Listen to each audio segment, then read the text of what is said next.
distinguished and honorable guests, on behalf of my colleagues on the Foundation's Board of Directors, and on behalf of my colleagues in our offices on both sides of the Atlantic, thank you.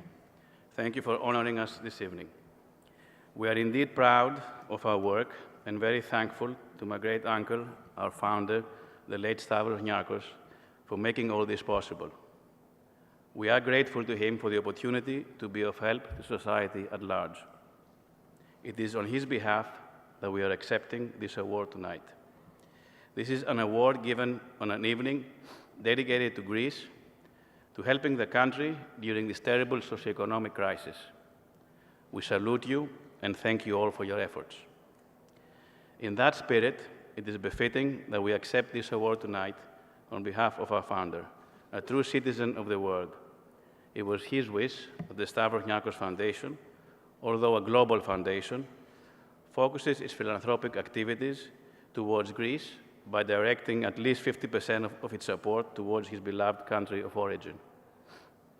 Our grant-making has been global, $1.4 billion in more than 100 countries since 1996.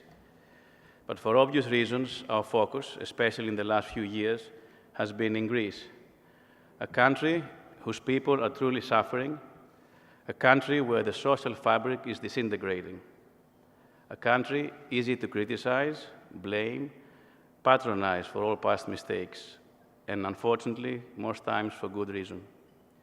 But at the same time, a country where many people are working very hard indeed to turn it around. A country which really needs everyone's support to get out of the abyss. A country, Greece, which let us not forget that at the end of the day has indeed contributed in so many ways to our civilization in the last few thousands of years. In this respect, our foundation has followed a somewhat multifaceted approach with its grant-making activities, in addition to our so-called standard philanthropic grant-making.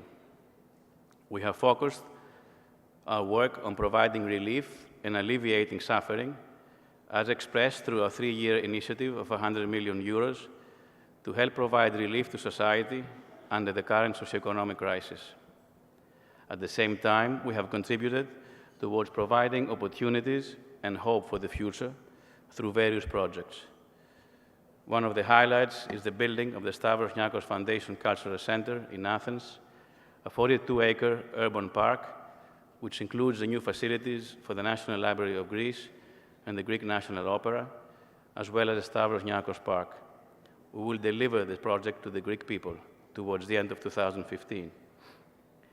Philanthropy cannot replace the state. No matter how big you may think you are, or others may think you are not that big at all. Philanthropy can and should play a role, but it should not and it cannot replace the state. In a world where we are quickly learning today, the social welfare state does not work.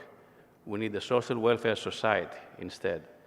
A society where its members can experience decency, dignity, civility, hope. A society where a well-run state, an effective private sector, and philanthropy all work together. The issues we are facing in this 21st century are simply too large for anyone to solve by themselves, no matter how strong or big one might think they are. We need collaborations at all levels. In the area of philanthropy, financial support is very important, but equally important are the volunteers who bring the projects to life. Don't be afraid to ask how you can help. In this respect, I always remember JFK's, "It is not what the country can do for you, it's what you can do for your country." But that assumes that you ask the questions and you're ready to respond to needs. Don't be afraid to make mistakes. Avoid conflicts.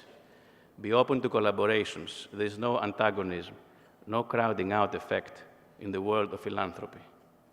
Share your expertise. Don't let initiatives, no matter how good they are, to remain just initiatives for too long. Bring them to life as soon as possible, as there's no time to waste. With all of the above in mind, let us close on a happy note. Inspired by tonight's gathering, we're announcing a new €100 million initiative for Greece, Thank you.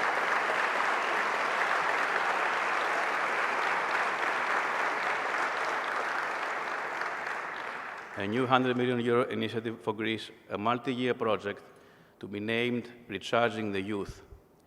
We see it as the logical evolution of our current ongoing crisis relief effort, which continues unabated, as we have donated already 75 million out of the €100 million. Our focus now turns to doing everything we can on our part to help recharge the youth. It is simply unacceptable that currently the youth unemployment rate in Greece is higher than 60%, hijacking their future and further diluting the social fabric of an already severely weakened society. This simply cannot go on. The young are our future. We have to recharge them, empower them, so they can be able to hope, to dream, to believe that their dreams can indeed become reality. Believe that they can contribute from a position of strength to our world, to be able at the end of the day to help us all as we're getting older. We, the baby boomers, are becoming fast the old boomers. But don't overestimate us. Yes, we will commit the funds, but we need help. We need the best possible intellectual capital from all around the world to help us determine how to most effectively and efficiently implement this new project. Our new effort needs partners of all sorts, needs collaborators, and it needs volunteers. But we have to move, and move fast we have. So we will host in New York in the next few months a global conference convening the best possible minds to help discuss and assess the best possible ways to move forward with our new project. In many ways, we have been self-sufficient up to now. But we are saying clearly that the needs are such, and that we have to be strong enough to invite others to join us in order to be most effective in one of the most sensitive and important areas impacted by the crisis. Such efforts can only help strengthen our societies, and stronger societies are the ones that can then reject from the inside extreme views of all sorts that are detrimental to decency, dignity, civility, hope, not only in Greece, but globally. In closing, Aristotle once said that educating the mind without educating the heart is no education at all. The time to act is now, and all of you can and must help. Thank you. Thank you. Thank you, Andreas.